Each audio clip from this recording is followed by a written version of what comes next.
Hey everyone, Kim here, and tonight or today or whenever you're watching this, let's be honest, it's probably 3 a.m. and you've fallen down a YouTube rabbit hole, right? No judgment, I've been there. Anyway, today, we're diving into some of the weirdest town names in the US that sound totally fake but are 100% real. Get ready for some laughs and surprising facts. I mean, who comes up with these? Did they run out of normal names?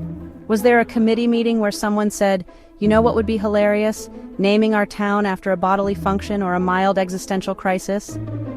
Imagine trying to explain to your GPS, yes, I really do want to go to Monkey's Eyebrow. All right, Henderson, you've had enough. Put down the Sharpie. We are not calling it Burpville.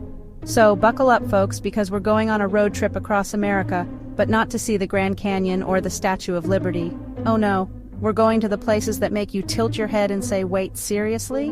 And the best part? These are real places where real people live, work, and probably have a really good sense of humor about where they're from. Let's get into it.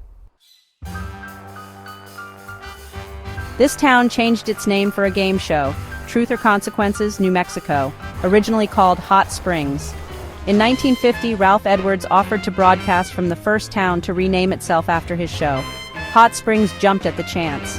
Imagine that town meeting, and they did it. Ralph Edwards visited annually for 50 years. Today, T&C is a quirky tourist spot. They still have the hot springs, and a retro offbeat charm, plus Spaceport America. Next on our list of Are You Serious? Towns is Boring, Oregon. Yes, boring. And you know what?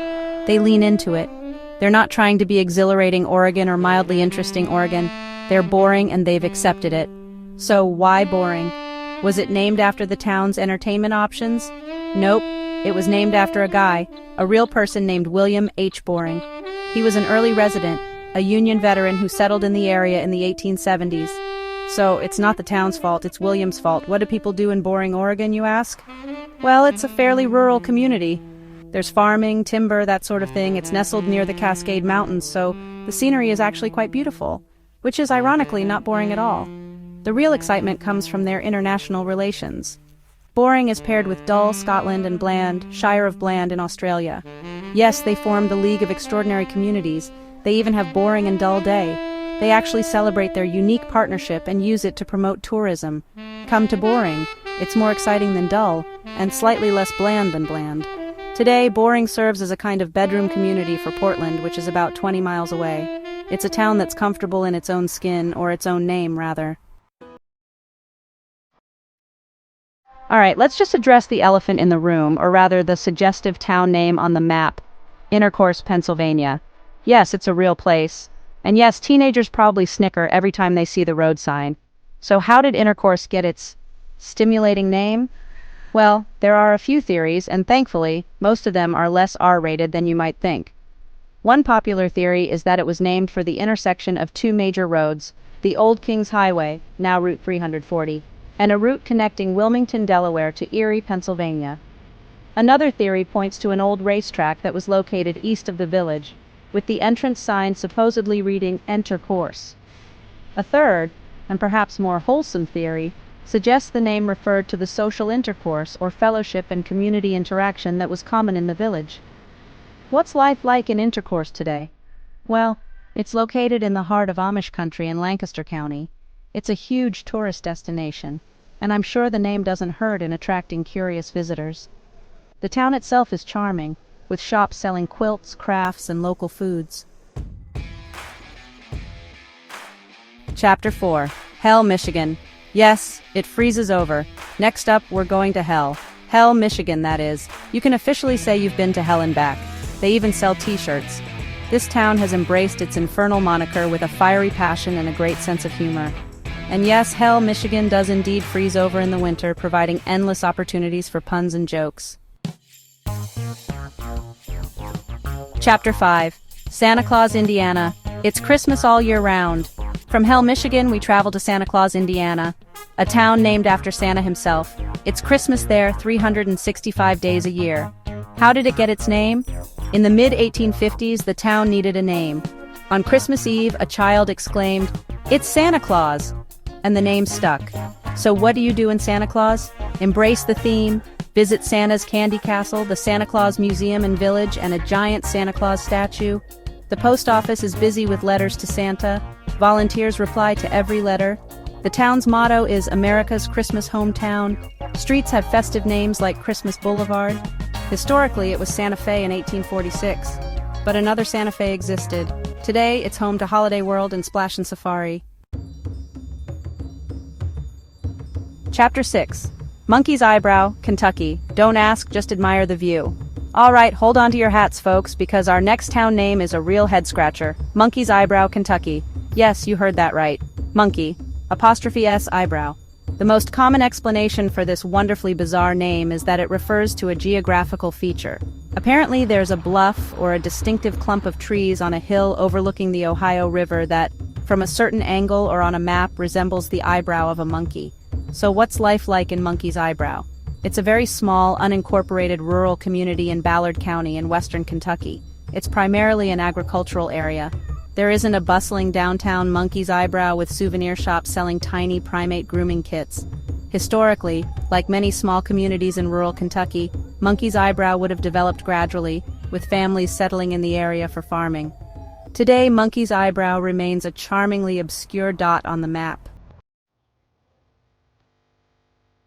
Chapter 7. Cut and Shoot, Texas. A name with a bang. Our next stop takes us to the great state of Texas, to a town with a name that sounds like it came straight out of a Wild West movie, Cut and Shoot. So, how did Cut and Shoot get this action-packed moniker? The story, as it often is a bit contentious.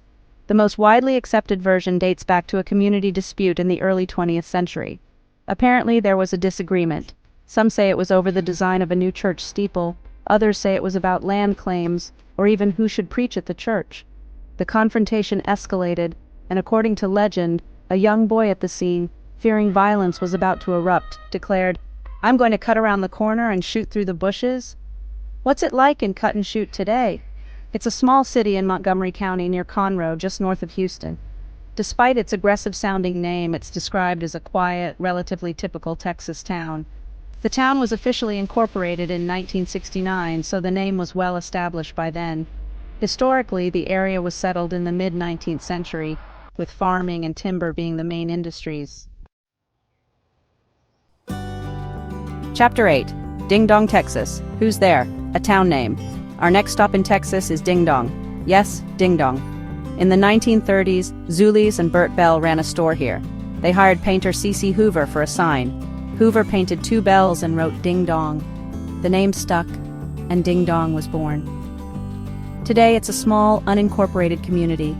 The name delights map readers and road trippers. Chapter 9. No Name, Colorado. The town that couldn't be bothered. In Colorado, there's a town called No Name. The name stuck when a temporary sign wasn't changed. It's a gateway to natural beauty and hiking trails, and a fantastic photo opportunity with the No Name exit sign. Chapter 10. Why not North Carolina? A question that became an answer. And for our grand finale of ridiculously named towns, we travel to Why Not, North Carolina. Spelled W-H-Y-N-O-T. It's not a question, it's a statement. Or maybe it's both. How did Why Not get its inquisitive name?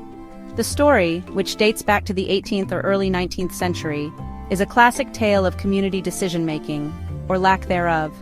Apparently, when the local settlers were trying to decide on a name for their new community, they just couldn't agree. Every suggestion was met with debate and discussion.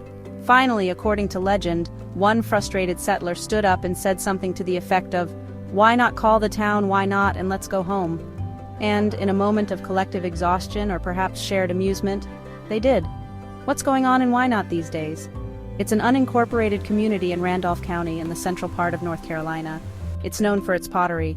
The area is part of a larger region famous for its rich clay deposits and long tradition of pottery making. So, if you visit Why Not, you might find some beautiful handcrafted ceramics.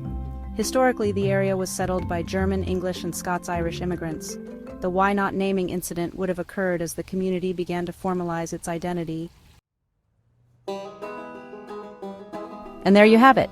10 U.S. towns with names so outlandish, so bizarre, you'd think they were cooked up in a writer's room for a sitcom. From Truth or Consequences playing the game show lottery, to boring being, well, boring, but in a fun way, and Intercourse just making everyone blush, it's clear that America has a real talent for christening its communities with some truly unforgettable titles. Who knew a trip across the map could be this entertaining? I definitely feel a strange urge to visit Hell, Michigan, and maybe even become mayor for a day, just to say I did, you know? It just goes to show there's a story behind every name, no matter how silly or strange it might seem on the surface.